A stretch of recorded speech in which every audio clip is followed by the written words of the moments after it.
പ്രാർത്ഥന ചൊല്ലിയില്ല. ഹരേ കൃഷ്ണ. ആരും വന്നിട്ടില്ല. ഹരേ കൃഷ്ണ. ഓം നമോ ഭഗവതേ വാസുദേവായ. ഓം നമോ ഭഗവതേ വാസുദേവായ. ഓം നമോ ഭഗവതേ വാസുദേവായ. ഓം അജ്ഞാനതിമിരാന്ധസ്യ ജ്ഞാനാഞ്ജനാശലാകയ ചക്ഷുരുന്മീലിതം യേന തസ്മൈ ശ്രീ ഗുരവേ നമഃ. നമോ വിഷ്ണുപാദായ കൃഷ്ണപ്രേഷ്ഠായ ഭൂതലേ ശ്രീമതേ ഭക്തിവേദാന്ത സ്വാമിനിതി നാമിനേ. നമസ്തേ സാരസ്വതേ ദേവേ ഗൗരവാണി പ്രചാരിണേ നിർവിശേഷ ശൂന്യവാദി പാശ്ചാത്യദേശധാരിണേ. जय श्री कृष्ण चैतन्य प्रभु नित्यानंद श्री अद्वैत गदाधर श्रीवासादि गौर भक्त वृंद. हरे कृष्ण कृष्ण कृष्ण हरे हरे हरे राम राम राम हरे हरे. ഹരേ കൃഷ്ണ. ശ്രീ ശ്രീ രാധാ ഗോവിന്ദ് ടെമ്പിൾ ഇസ്കോൺ മാംഗ്ലൂരിന്റെ ഭഗവത്ഗീത ക്ലാസ്സിലേക്ക് എല്ലാവർക്കും സ്വാഗതം. ഹരേ കൃഷ്ണ. എല്ലാവർക്കും പ്രണാമം. ഹരേ കൃഷ്ണ. ഹരേ കൃഷ്ണ. ഇന്ന് അധ്യായം 16 ദൈവാസുര ഭാവങ്ങള്. ദൈവികവും ആസുരികവുമായിട്ടുള്ള സ്വഭാവങ്ങളെ കുറിച്ചാണ് ഇന്നത്തെ അധ്യായത്തിൽ നമ്മൾ പഠിക്കുന്നത്. അധ്യായം 16 ചെറിയൊരു അധ്യായമാണ്. ദേവാസുര ഭാവങ്ങൾ. ഹരേ കൃഷ്ണ. ശ്രീ ശ്രീ രാധാ ഗോവിന്ദ് കി ജയ്, ശില പ്രഭുപാദ് കി ജയ്. ഇതിലാകെ 24 ശ്ലോകങ്ങളാണ് ഈ അധ്യായത്തിലുള്ളത്. 1 മുതൽ 6 വരെയുള്ള ശ്ലോകത്തില് ദൈവിക ഭാവത്തെ കുറിച്ചും ആസുരിക ഭാവത്തെ കുറിച്ചാണ് പറഞ്ഞു തരുന്നത്. 7 മുതൽ 20 വരെയുള്ള ശ്ലോകത്തിൽ ആസുരിക സ്വഭാവത്തെ കുറിച്ചും 21 മുതൽ 24 വരെയുള്ള ശ്ലോകത്തിലെ പരമോന്നത ലക്ഷ്യത്തിലേക്കുള്ള തയ്യാറെടുപ്പ്, രക്ഷപ്പെടലിനെ കുറിച്ചാണ് പറയുന്നത്. ഒന്നാമത്തെ ഭാഗം ദൈവികവും ആസുരികവുമായിട്ടുള്ള സ്വഭാവത്തെ കുറിച്ച് പറയുന്നത്.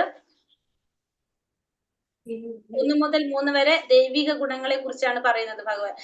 നമ്മൾ ഇന്നലെ അശ്വത്ഥത്തിന്റെ വൃക്ഷത്തെ കുറിച്ച് പറഞ്ഞപ്പോ നമ്മൾ പറഞ്ഞല്ലേ, ആ വൃക്ഷത്തിന്റെ മുകൾ ഭാഗത്ത് ആരാണ്? ദേവന്മാര്, താഴെ മനുഷ്യര്, മൃഗങ്ങള്, അങ്ങനെ പറഞ്ഞു.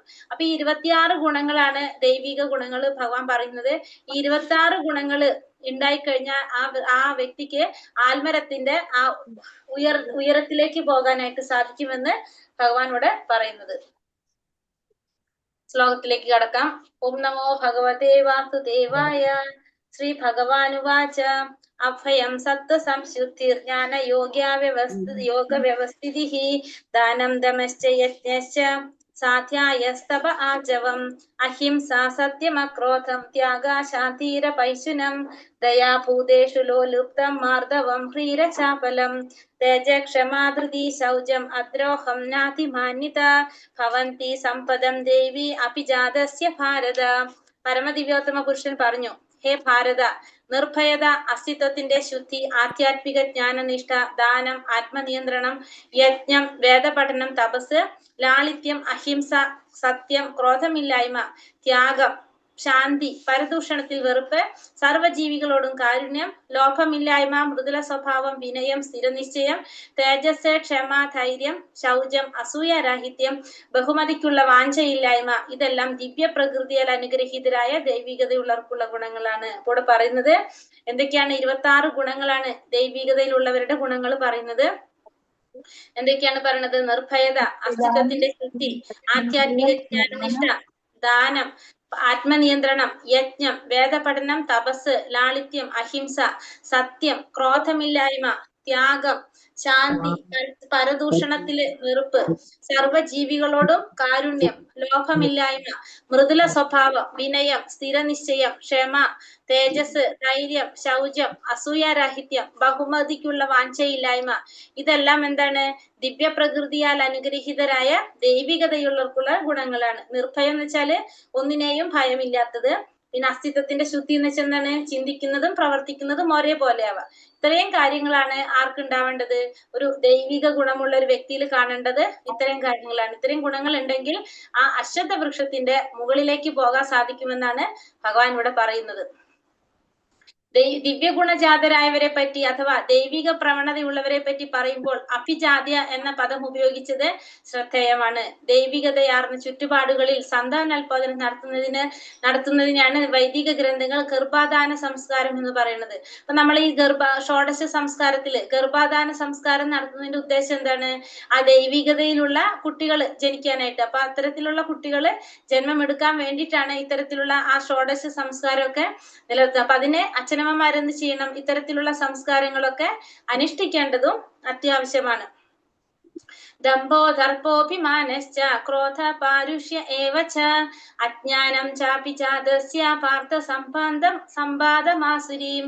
ഹേ പാർത്ഥ, ഗർവ്, അഹങ്കാരം, അഭിമാനം, ക്രോധം, പാരുഷ്യം, അജ്ഞാനം എന്നിവ ആസുര ഗുണങ്ങളാണ്. അപ്പൊ ഗർവ്, അഹങ്കാരം, അഭിമാനം, ക്രോധം, പാരുഷ്യം, അജ്ഞാനം ഇതൊക്കെ എന്താണ്? ആസുര ഗുണങ്ങളാണ്. ആസുര ഗുണങ്ങളാണ് ഗർവ്, അഹങ്കാരം, അഭിമാനം, ക്രോധം, പാരുഷ്യം, അജ്ഞാനം. ഇതെല്ലാം അസുര സ്വഭാവത്തിലുള്ളതാണ് ഈ പറഞ്ഞ കാര്യങ്ങളെല്ലാം തന്നെ. അപ്പൊ നമ്മൾ ദൈവിക ഗുണം പറഞ്ഞു, ഈ അസുര സ്വഭാവത്തിലുള്ളതാണ് ഈ 5 എണ്ണത്തിന് ഭഗവാൻ പറയുന്നത്. ഈ ശ്ലോകം നരകത്തിലേക്കുള്ള രാജവീതിയെ ചിത്രീകരിക്കുന്നു. മാതൃഗർഭത്തില് ആ ശരീരം ഉളവാകുന്നതോട് കൂടി തന്നെ ആർജിക്കപ്പെടുന്നതാണ് എന്ത്? ഈ ആസുര ഗുണങ്ങള്. വളരും തോറും ഈ ദുർഗുണങ്ങള് കൂടുതൽ വെളിപ്പെടുകയും ചെയ്യും. അപ്പൊ നമ്മൾ വളരും തോറും നമ്മളിൽ എന്ത് കാണും? ഈ ആസുരിക സ്വഭാവം നമ്മളില് കാണപ്പെടും.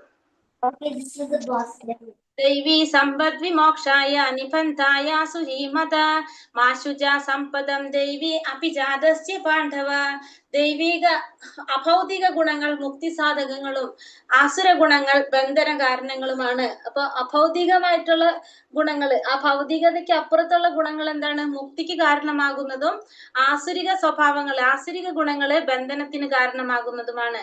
അർജുനനോട് പറയാണ്, പാണ്ഡുനന്ദന, നീ ദൈവിക ഗുണത്തോട് പിറന്നവനായതുകൊണ്ട് നിനക്ക് ദുഃഖിക്കേണ്ട. അപ്പൊ അർജുനൻ എങ്ങനെ പിറന്നവനാണ്?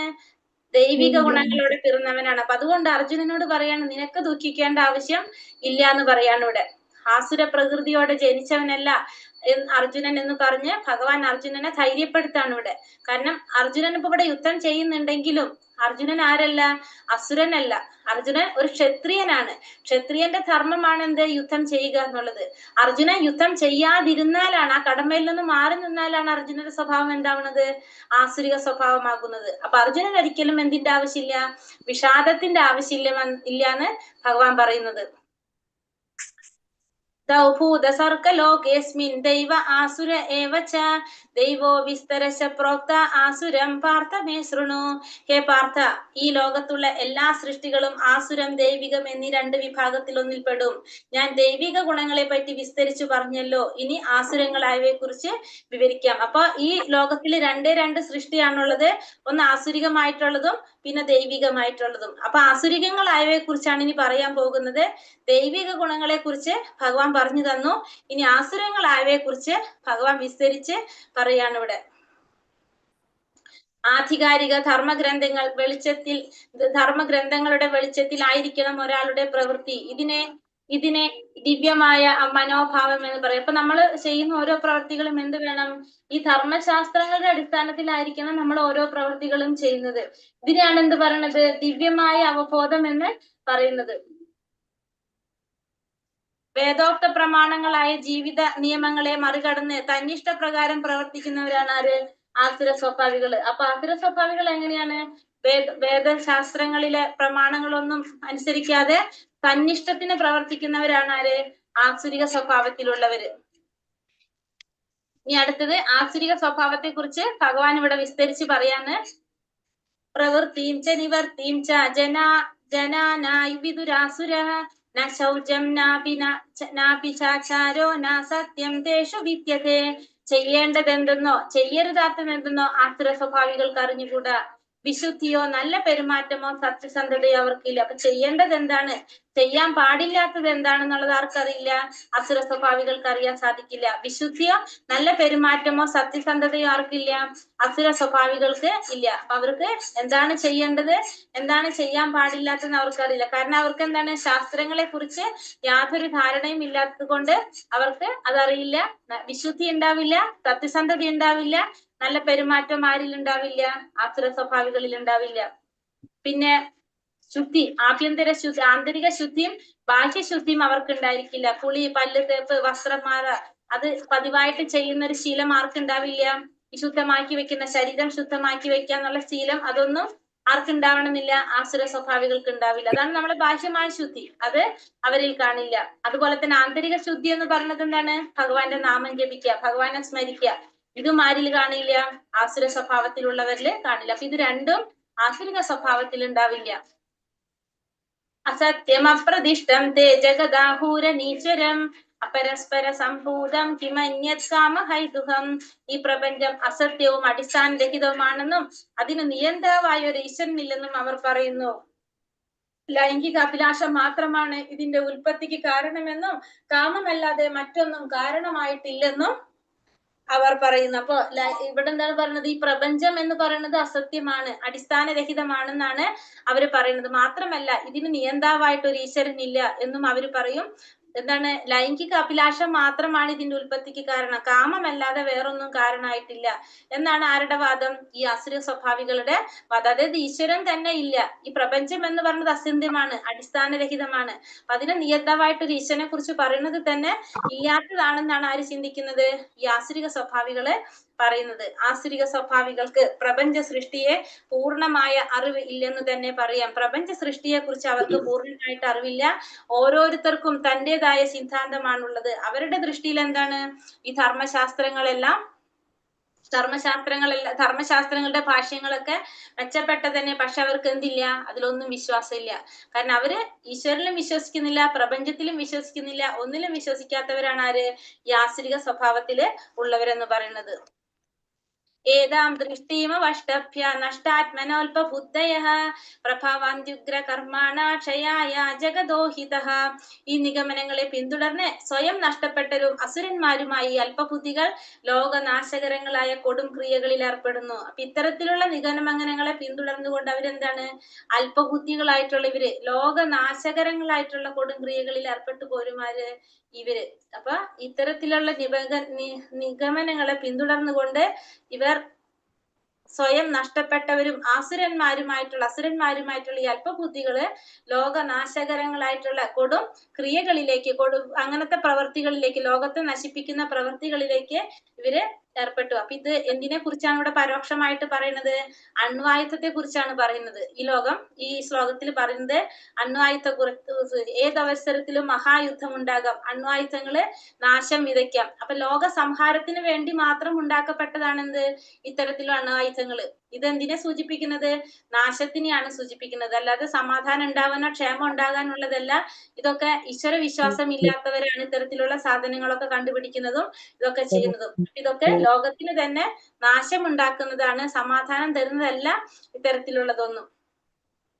കാമമാശ്രിത്യ ദുഷ്പൂരം ദംഭമാനാമദാനിതഃ മോഹാത് ഗൃഹീത സ്വത്ഗ്രാഹൻ പ്രവർത്തന്തേ ചുജീവ്രതഃ.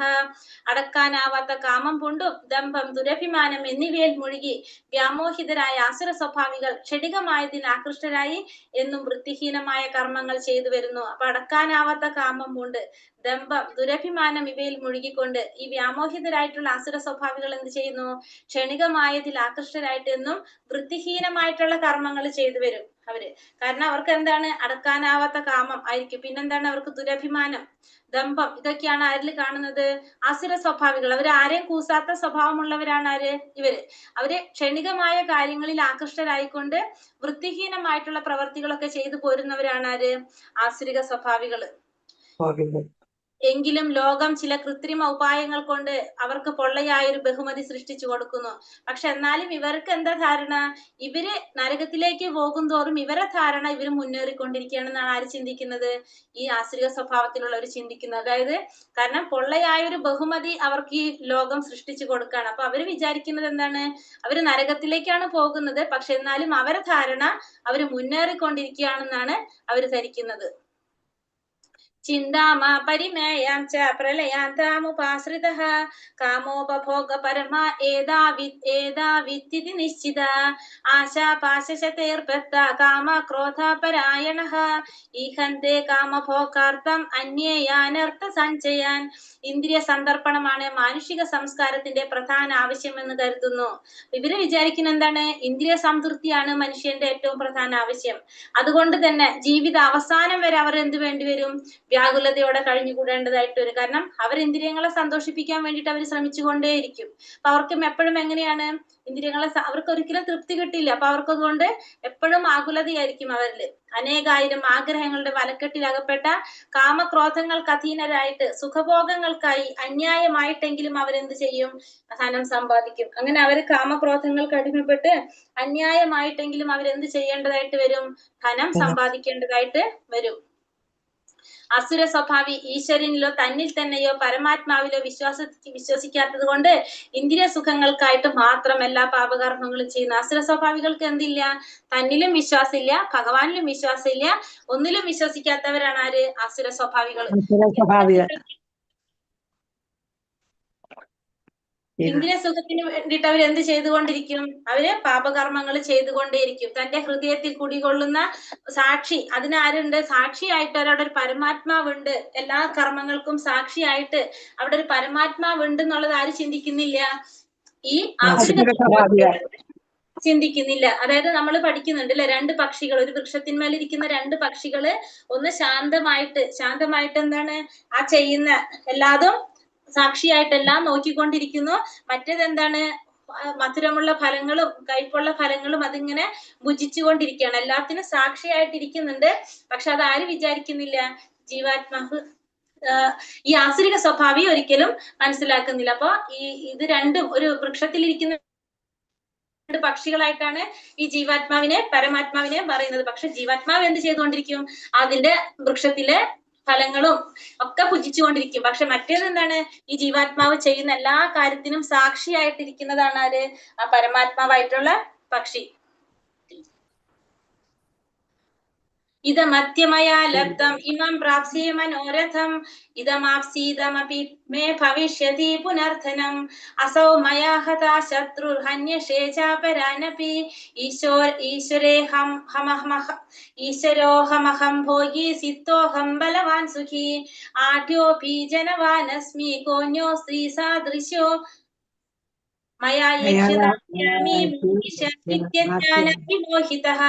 ആസുര സ്വഭാവം ഇങ്ങനെ വിചാരിക്കും: ഇന്ന് എനിക്ക് കുറെ ധനമുണ്ട്, എന്റെ പദ്ധതികൾ അനുസരിച്ച് ഞാൻ ഇനിയും ധനം ആർജിക്കും, ഇത്രയേറെ ധനം എനിക്ക് ഇപ്പോഴും ഉണ്ട്, അത് ഭാവിയിൽ കൂടി വരികയും ചെയ്യും.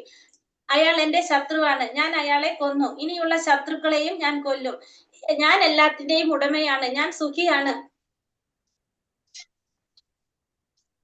സുഖിയാണ്, എല്ലാം തികഞ്ഞവനും ബലവാനും സന്തുഷ്ടനുമാണ് ഞാൻ, കുലീനരായ ബന്ധുക്കളുണ്ട് എനിക്ക്, എന്നോളം ശക്തിമാനായിട്ടും സന്തോഷവാനുമായിട്ടും ആരുണ്ട്, ഞാൻ യാഗങ്ങൾ ചെയ്യും, യാഗങ്ങൾ അനുഷ്ഠിക്കും, ദാനം ചെയ്യും, സന്തോഷിക്കും എന്നെല്ലാം ഓർത്ത് അവർ അജ്ഞാനത്താൽ മോഹിതരാകുന്നു. അപ്പൊ ആസുര സ്വഭാവം എന്താ വിചാരിക്കുന്നത്? എന്റെ കയ്യിൽ കുറെ ധനമുണ്ട്, എന്റെ പദ്ധതികൾ അനുസരിച്ചാണ് എനിക്ക് ധനമെല്ലാം കിട്ടിയത്, അല്ലാതെ ഭഗവാൻ അവിടെ യാതൊരു റോളും ഇല്ല, എന്റെ പ്രവൃത്തി കൊണ്ടാണ് എനിക്കിതെല്ലാം കിട്ടിയത്, ഇനി ഞാൻ ഭാവിയിൽ കുറെ ധനം ഇനിയും ഉണ്ടാക്കും, പിന്നെ എന്റെ ശത്രുവിനെ ഞാൻ കൊല്ലും, ഇനിയും ഞാൻ ഇതൊക്കെ ചെയ്യും, പിന്നെന്താണ്? ഞാൻ സുഖിയാണ്, ഞാൻ സുഖിക്കാൻ വേണ്ടിയിട്ടാണ് ഉള്ളത്, ഞാൻ എല്ലാം തികഞ്ഞവനാണ്, എനിക്ക് കുറെ ബന്ധുക്കളുണ്ട്, കുലീനരായിട്ടുള്ള ബന്ധുക്കളുണ്ട്, ശക്തിമാനാണ് ഞാൻ, സന്തോഷവാനായിട്ട് എന്നെപ്പോൾ ആരുണ്ട്, എങ്ങനെയൊക്കെയാണ് ആര് ചിന്തിക്കുന്നത്? ഈ ആസുരിക സ്വഭാവത്തിൽ. അതായത് ഞാൻ ഈ ചെയ്ത എല്ലാ പ്രവർത്തികൾക്കും ആരാണ്? ഞാൻ തന്നെയാണ്, അല്ലാണ്ട് ഭഗവാന്റെ കാരുണ്യം അങ്ങനെ ഒന്നും ആര് ചിന്തിക്കുന്നില്ല? ഈ ആസുര സ്വഭാവം ഒരിക്കലും ചിന്തിക്കുന്നില്ല. അനേക ചിത്ത വിഭ്രാന്ത മോഹജാല സമാവൃത പ്രസക്ത കാമഭോഗേഷു പതന്തി നരകേഷു ച. ഇങ്ങനെ പലവിധ ആകാംക്ഷകളിൽ വലഞ്ഞ് വ്യാമോഹത്തിന്റെ വലയിൽ കുടുങ്ങിയും ഇന്ദ്രിയ സുഖങ്ങളിൽ അത്യാസക്തരായി അവർ നരകത്തിൽ വീഴുന്നു. അങ്ങനെ പല വിധത്തിലുള്ള ആകാംക്ഷകളിൽ കുടുങ്ങിയിട്ട് എന്താണ്? വ്യാമോഹത്തിൽ വലയിൽ കുടുങ്ങിക്കൊണ്ട് ഇന്ദ്രിയ സുഖങ്ങളിൽ ആസക്തരായിട്ട് ഇവരെവിടെ ചെന്ന് വീഴും? നരകത്തിൽ ചെന്ന് വീഴും, ഇത്തരത്തിലുള്ള ആസുര സ്വഭാവികള്. ആസുര പ്രകൃതിയിലുള്ള ഓരോ മനുഷ്യനും വിചാരിക്കുന്നു മറ്റുള്ളവരെ എല്ലാം ബലി കഴിച്ച് തനിക്ക് സസുഖം ജീവിക്കാൻ കഴിയുന്നു. ആസുര സ്വഭാവം എന്താ വിചാരിക്കുന്നത്? മറ്റുള്ളവർക്ക് തനിക്ക് സുഖിക്കുക, മറ്റുള്ളവർക്ക് എന്തായാലും വിരോധമില്ല, അവരെങ്ങനെയെങ്കിലും ബലി കഴിപ്പിച്ച് എനിക്ക് സുഖിക്കണം എന്നാണ് ആര് ചിന്തിക്കുക? ആസുര സ്വഭാവം വിചാരിക്കുക. അത്തരത്തില് ഉപദേശിക്കുന്നവരും അങ്ങനെ തന്നെയാണ് ഉപദേശിക്കുന്നത്. കാരണം നീ എന്തിനാണ് വേറൊരു ഈശ്വരനെ തേടുന്നത്? നീ തന്നെ ഈശ്വരനല്ലേ, നിനക്ക് ഇഷ്ടം പോലെ ചെയ്യാനായിട്ട് സാധിക്കും. ഈശ്വരനെ മറക്കൂ, ഈശ്വരനെ വിശ്വസിക്കേണ്ട ആവശ്യമൊന്നുമില്ല എന്നൊക്കെയാണ്, ഈശ്വരൻ മരിച്ചുപോയി എന്നൊക്കെയാണ് ആര് പറയാ? മറ്റുള്ള അനുയായികൾ പറഞ്ഞു കൊടുക്കുന്നത്. അപ്പൊ തെറ്റായ രീതിയിൽ നയിച്ചുകൊണ്ട് എന്താ ചെയ്യുന്നത് ആസുര സ്വഭാവം? അപ്പോ താൻ തന്നെ ഈശ്വരനാണെന്ന് വിചാരിച്ച് പ്രവർത്തിക്കും. അതാണ് ആരിൽ കാണുന്നത്? യാസുരിക സ്വഭാവത്തിലുള്ളവരില് കാണുന്നത്.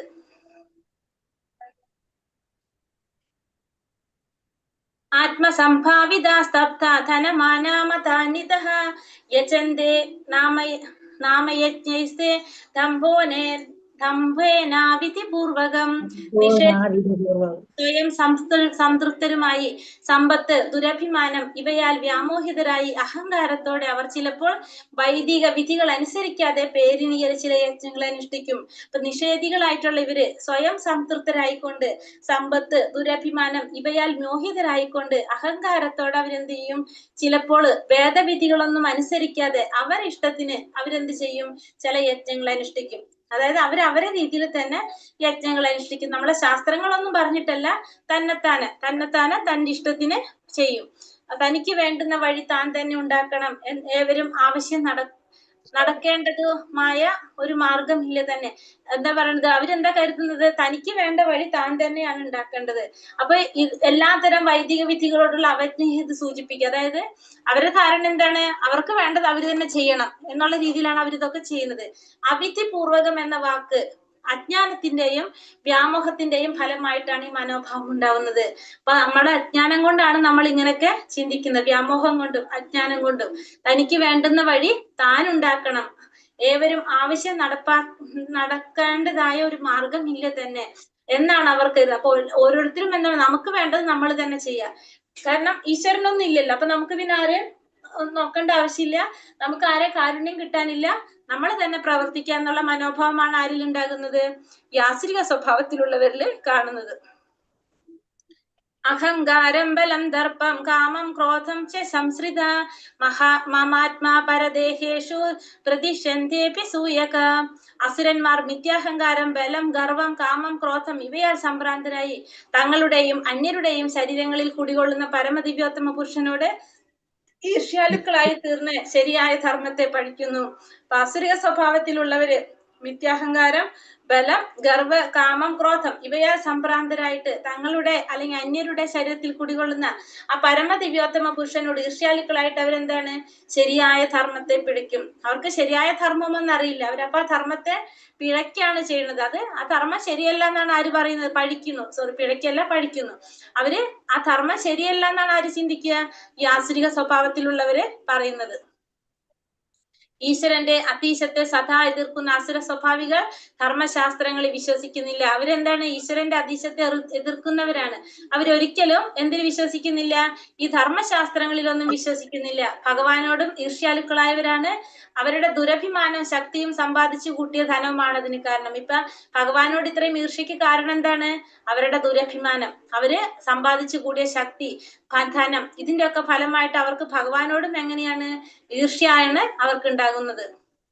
താനേഹം ദിശതാ ക്രൂരാൻ സംസാരേഷു നരാധമാൻ ക്ഷിപാമ്യ ജസ്രമ ശുഭാന ആസുരീക്ഷേവ യോനിഷു. ഈർഷ്യാലുക്കളും ദുർബുദ്ധികളുമായി മനുഷ്യാധമന്മാരെ ഭൗതിക ജീവിതത്തിലെ സാഗരത്തിലെ ആസുരയോനികളിൽ തന്നെ ഞാൻ വീണ്ടും ജനിപ്പിക്കുന്നു. ഈർഷ്യാലുക്കളായിട്ടുള്ള ദുർബുദ്ധികളായിട്ടുള്ള ഈ മനുഷ്യാധമന്മാർ എന്താണ്? അവര് ഭൗതിക ജീവിതത്തില് സാഗരത്തില് ആസുര യോനി തന്നെയാണ് അവർ വീണ്ടും ജന്മം എടുക്കേണ്ടി വരുന്നത്. അപ്പൊ അവർക്ക് ഭഗവാനെ കുറിച്ച് അറിയാൻ സാധിക്കുന്നില്ല. അവരെ വീണ്ടും വീണ്ടും ഭഗവാൻ എവിടെ തന്നെ ജനിപ്പിക്കും? ഈ ആസുരിക യോനിയില് തന്നെയാണ് അവരെ വീണ്ടും വീണ്ടും ഭഗവാൻ ജനിപ്പിക്കുന്നത്. വ്യക്തിഗത ജീവാത്മാവ് മരണത്തിന് ശേഷം വ്യക്തിഗത ജീവാത്മാവ് മരണത്തിന് ശേഷം ഒരു മാതാവിന്റെ ഗർഭപാത്രത്തിൽ പ്രവേശിക്കപ്പെടുന്നുവെന്നും അവിടെ വെച്ച് പരമോന്നത ശക്തിയുടെ മേൽനോട്ടത്തിൽ പ്രത്യേകമായ ഒരു ശരീരം കൈക്കൊള്ളുന്നുവെന്നും ശ്രീമദ് ഭാഗവതം 3-ാം സ്കന്ധത്തിൽ പറയുന്നു. അപ്പൊ ജീവാത്മാവ് എന്താണ്? മരണത്തിന് ശേഷം മാതാവിന്റെ ഗർഭത്തിൽ പ്രവേശിക്കുന്നു. അവിടെ വെച്ചിട്ട് വീണ്ടും എന്താണ്? പുതിയൊരു ശരീരം സ്വീകരിക്കുകയാണ് ചെയ്യുന്നത് എന്ന് ഭാഗവതത്തിൽ പറയുന്നുണ്ട്. അപ്പൊ ഇത് എങ്ങനെയാണ് നടക്കുന്നത്? ആകസ്മികമായിട്ടല്ല ഇതൊന്നും ജനിക്കുന്നത്. ഈ പറഞ്ഞ പോലെ തന്നെ നമ്മൾ ചെയ്യുന്ന പ്രവൃത്തികളുടെ അടിസ്ഥാനത്തില് അതിന്റെ ഉത്കൃഷ്ട ശക്തിയുടെ ക്രമീകരണമാണ് എന്ത്? ഈ വിധത്തില് ജീവാത്മാക്കൾക്ക് ജന്മം എടുക്കേണ്ടതായിട്ട് വരുന്നത്. ആസുരീയോനി മാപന്ന മൂഢ ജന്മനി ജന്മനി മാമാ പ്രാപൈവ കൗന്ദേയ തഥോ യാന്തിതമാം ഗതി. ഹേ കുന്തിപുത്ര, ആസുര ജീവഗണങ്ങളിൽ അനേകം തവണ ജന്മമെടുത്ത ശേഷവും അത്തരക്കാർ ഒരിക്കലും എന്റെ അടുത്ത് എത്തുകയില്ല. ക്രമേണ അധികം നീചങ്ങളായ തലങ്ങളിലേക്ക് താഴ്ത്തപ്പെടുന്നു. അപ്പൊ ഈ ആസുരിക സ്വഭാവത്തിലുള്ളവര് എത്ര തവണ ജന്മമെടുത്താലും അവർക്ക് എന്ത് സാധിക്കില്ല? അവർക്ക് ഭഗവാന്റെ അടുത്തേക്ക് എത്താൻ സാധിക്കില്ല. അവര് വീണ്ടും വീണ്ടും അധികം നീചങ്ങളായിട്ടുള്ള തലങ്ങളിലേക്ക് താഴ്ത്തപ്പെട്ടു പോകാണ് ചെയ്യുന്നതെന്ന് ഭഗവാൻ ഇവിടെ പറഞ്ഞു. അപ്പൊ അവർക്ക് ഭഗവാൻ അറിയാൻ സാധിക്കുന്നില്ല. അവര് വീണ്ടും വീണ്ടും നീചങ്ങളായിട്ടുള്ള തലങ്ങളിലേക്ക് താഴ്ത്തപ്പെടാണ് ചെയ്യുന്നത്. ഭഗവാൻ ആരോടും വിദ്വേഷമില്ല. ആസുര ഗണങ്ങളെ ജീവിതത്തിന്റെ അധോ തലങ്ങളിലേക്ക് പ്രവേശിപ്പിക്കുന്നത് ഭഗവാന്റെ കനിവിനൊരു ഉദാഹരണമാണ്. അപ്പൊ ശരിക്കും ഭഗവാൻ അവിടെ എന്താ ചെയ്യുന്നത്? അവരോട് കനിവ് കാണിക്കുകയാണ് ചെയ്യുന്നത്. ഭഗവാൻ ആരോടും വിദ്വേഷമില്ല. ആസുര സ്വഭാവികളെ ഭഗവാൻ നിഗ്രഹിക്കുന്നതും എന്തിനു വേണ്ടിയിട്ടാണ്? ഭഗവാന്റെ നന്മയ്ക്ക് വേണ്ടിയാണ്. അപ്പൊ ഭഗവാനാൽ ഒരു വ്യക്തി മരിക്കുകയാണെങ്കിൽ, കൊല്ലപ്പെടുകയാണെങ്കിൽ സ്വാഭാവികമായിട്ടും അവർക്ക് എന്തിനുള്ള ഭാഗ്യം ഉണ്ടാവും? മുക്തി നേടാനായിട്ട് സാധിക്കും. ഇപ്പൊ രാവണൻ, കംസൻ, ഹിരണ്യകശിപു ഒക്കെ എങ്ങനെയാണ്? ഭഗവാന്റെ കൈകൊണ്ടായിരുന്നു ഇവരുടെ അന്ത്യം. അപ്പൊ അതുകൊണ്ട് തന്നെ അവർക്ക് ഭഗവാന്റെ അവർക്ക് എന്ത് സാധിച്ചു? മുക്തി നേടാനായിട്ട് അവർക്ക് സാധിച്ചു. ഭഗവാന്റെ ബ്രഹ്മത്തെ അറിയാനായിട്ട് സാധിച്ചു. അതുകൊണ്ട് ഭഗവാൻ അവർക്കൊക്കെ എന്താ കൊടുക്കുന്നത്? അവരോടൊക്കെ കനിവ് കാണിക്കുകയാണ് ശരിക്കും അവിടെ ചെയ്യുന്നത്. അടുത്തത് പരമോന്നതമായ ലക്ഷ്യസ്ഥാനത്തേക്കുള്ള രക്ഷപ്പെടലാണ് അടുത്ത ഭാഗം പറയുന്നത്. ത്രിവിധം നരകസ്യേത്യം ദ്വാരം നാശാനമാത്മനഃ കാമക്രോധസ്തഥാ ലോഭ തസ്മാദേത്ര ദയം ത്യജേത്. നരകത്തിന് 3 കവാടങ്ങളുണ്ട്: കാമം, ക്രോധം, ലോഭം. ബുദ്ധിയുള്ള ഏവരും എന്ത് ചെയ്യണം? ഇതിനെ ഉപേക്ഷിക്കണം. കാരണം ഇവ ആത്മാവിന്റെ പതപതനത്തിന് വഴിതെളിക്കും. അപ്പൊ നരകത്തിന്റെ 3 കവാടങ്ങളാണ് എന്ത്? കാമ, ക്രോധ, ലോഭം. അപ്പൊ ബുദ്ധിയുള്ളവര് ഇതിനെ ഉപേക്ഷിക്കേണ്ടതാണ്. കാരണം ഇത് ആത്മാവിന്റെ അധപതനത്തിന് വഴിതെളിക്കുന്നതാണ് എന്ത്?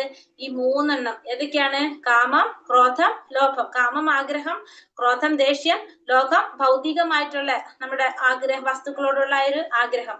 ഇത് നമ്മള് ഉപേക്ഷിക്കേണ്ടതാണ്. അസുര ജീവിതത്തിന്റെ ആരംഭം എങ്ങനെയാണെന്ന് ഇവിടെ വിവരിക്കുന്നു. കാമത്തെ തൃപ്തിപ്പെടുത്താൻ ശ്രമിക്കുന്നു. കഴിയാതെ വരുമ്പോ നമുക്ക് എന്ത് സംഭവിക്കും? ക്രോധവും ലോഭവും വർദ്ധിക്കും. അപ്പൊ അങ്ങനെയാണ് നമ്മൾ എങ്ങനെ ഉണ്ടാവുന്നത്? അസുര ജീവിതം തുടങ്ങുന്നത്. ഒരു വ്യക്തി അസുരനായി മാറുന്നത് ആഗ്രഹങ്ങൾ ഉണ്ടാകും.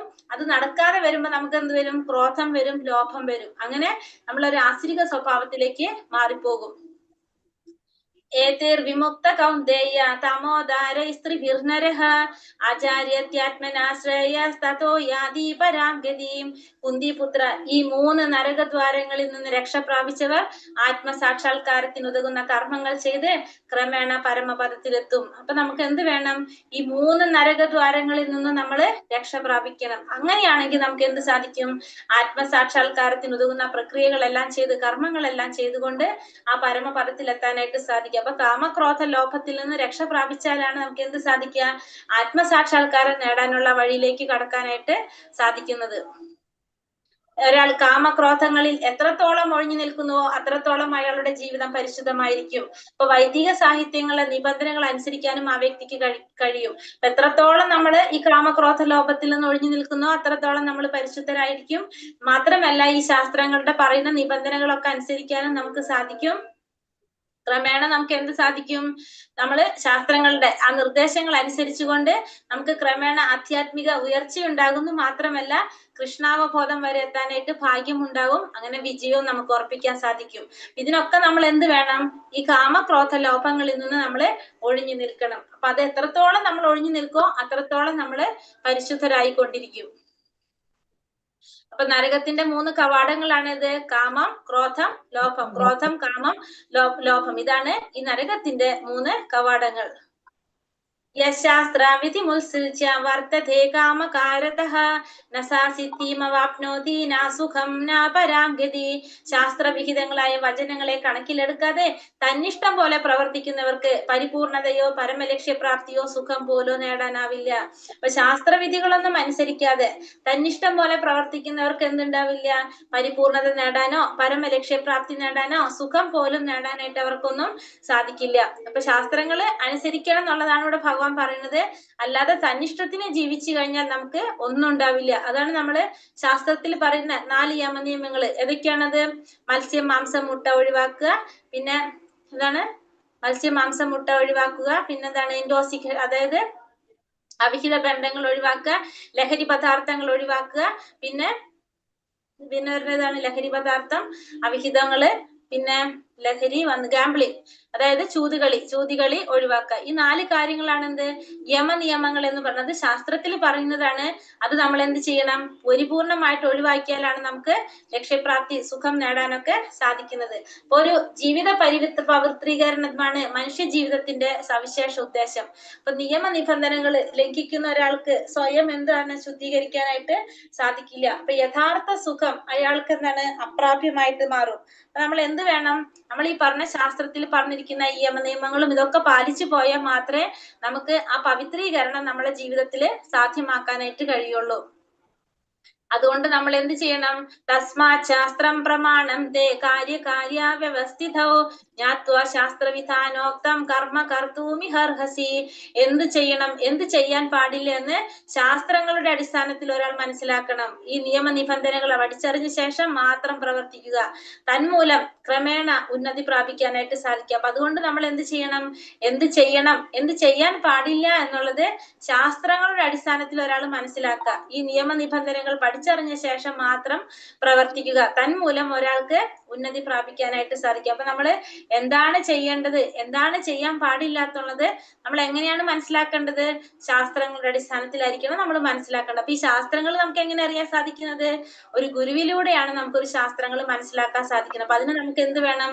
നമുക്കൊരു ഗുരുവിനെ പ്രാപിക്കാനായിട്ട് സാധിക്കണം. അജ്ഞാന തിമിരാന്തസ്യം, നമ്മുടെ അജ്ഞാനം മാറ്റിത്തരുന്ന ആ ഗുരുവിലൂടെ ആയിരിക്കണം നമ്മൾ ആ ജ്ഞാനം നേടേണ്ടത്.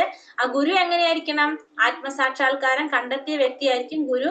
ആ ഗുരുവിന് നമുക്ക് വേണ്ട ജ്ഞാനം പറഞ്ഞു തരാനായിട്ട് സാധിക്കും. കാരണം ആ ഭഗവാനെ കുറിച്ച് ജ്ഞാനം തരുന്ന പ്രമാണങ്ങളോടുള്ള വെറുപ്പ്, അതാണ് നമ്മുടെ എല്ലാ തരത്തിലുള്ള വീഴ്ചകൾക്കും കാരണം. നമ്മുടെ മനുഷ്യ സമുദായത്തിന്റെ എല്ലാ വീഴ്ചയ്ക്കും കാരണം ഭഗവാനെ കുറിച്ച് അറിവ് തരുന്ന ഈ ശാസ്ത്രങ്ങളോടുള്ള വെറുപ്പാണത്. അപ്പൊ മനുഷ്യ ജീവിതത്തിൽ ഏറ്റവും വലിയ അപരാധമാണ് എന്ത്? ഭഗവാനെ കുറിച്ച് അറിയാതിരിക്കുന്നത്. അതുകൊണ്ട് തന്നെ നമ്മൾ എന്ത് ചെയ്യണം? അതിനെക്കുറിച്ച് അറിയാനായിട്ട് ശ്രമിക്കേണ്ടതാണ്. ശരിക്കും ഉചിതനും ഒരു വിശ്വാസനുമായിട്ടുള്ള ആത്മീയ ഗുരുവിനെ വഴികാട്ടിയായി ലഭിക്കുന്ന ഒരാൾക്ക് സമുത്കൃഷ്ടമായ പദത്തിലേക്ക് ഉയരാൻ കഴിയും. അതോടെ ജീവിത വിജയം കൈവരിക്കാൻ സാധിക്കും. അപ്പൊ ഇതിനൊക്കെ നമുക്ക് എന്ത് വേണം? ഒരു ഗുരു വേണം. ആ ഗുരുവിനൂടെ, ആ ഗുരു നമുക്ക് വഴികാട്ടിക്കൊണ്ട് നമുക്ക് എന്ത് സാധിക്കും? ആ സമുത്കൃഷ്ടമായിട്ടുള്ള പദവിയിലേക്ക് ഉയരാനും ആ ജീവിത വിജയം കൈവരിക്കാനും സാധിക്കും. അപ്പൊ ഭഗവാൻ എന്താ ഇവിടെ പറഞ്ഞത്? ഒരു ഗുരു നമുക്ക് വേണം. ആ ഗുരു ഉണ്ടെങ്കിലാണ് നമുക്ക് എന്ത് സാധിക്കുന്നത്? ഈ ശാസ്ത്രങ്ങളെ കുറിച്ചും എല്ലാം അറിയാൻ സാധിക്കുന്നത്. ആ ശാസ്ത്രങ്ങളെ കുറിച്ച് മനസ്സിലാക്കി കഴിഞ്ഞാൽ നമുക്ക് പിന്നെന്താണ്? നമുക്ക് ജീവിത വിജയം കൈവരിക്കാനായിട്ട് സാധിക്കും. കാരണം മനുഷ്യ ജന്മത്തിന്റെ ലക്ഷ്യം തന്നെ എന്താണ്? നമുക്ക് പവിത്രീകരണമാണ് അല്ലെ? നമുക്ക് ഭഗവാനെ പ്രാപിക്കാൻ സാധിക്കുക എന്നുള്ളതാണ് നമ്മുടെ മനുഷ്യ ജന്മത്തിന്റെ ലക്ഷ്യം തന്നെ. ഹരേ കൃഷ്ണ കൃഷ്ണ കൃഷ്ണ ഹരേ ഹരേ, ഹരേ രാമ രാമ രാമ ഹരേ ഹരേ. വഞ്ചകൽപതരുഭ്യശ്ച കൃപാ സിന്ധോഭ്യവ ച പതിതാനാം പാവനേഭ്യോ വൈഷ്ണവേഭ്യോ നമോ നമഃ. അനന്ത കോടി വൈഷ്ണവൃന്ദി കി ജയ്, ശ്രീല പ്രഭുപാദ് കി ജയ്, ഗുരുദേവ് കി ജയ്, നിത്തായ് ഗൗര പ്രമാനന്ദേ. ഹരി ഹരി ബോൽ. ഹരേ കൃഷ്ണ.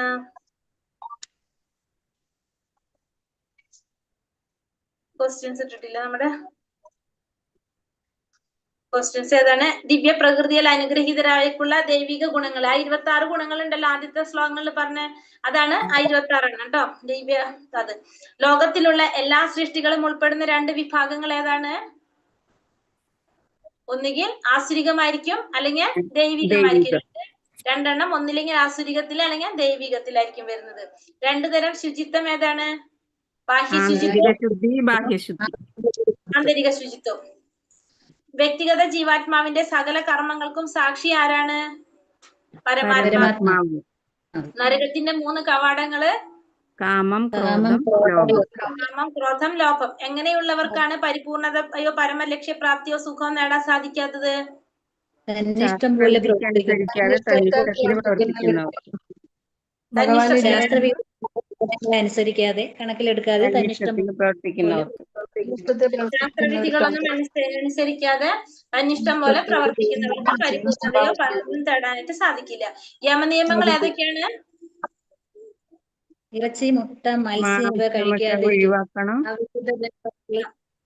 പിന്നെ ഉപേക്ഷിക്കുക. ചൂതുകളി ഒഴിവാക്കുക, അവിഹിത ബന്ധങ്ങൾ ഒഴിവാക്കുക, ലഹരി പദാർത്ഥങ്ങൾ ഒഴിവാക്കുക.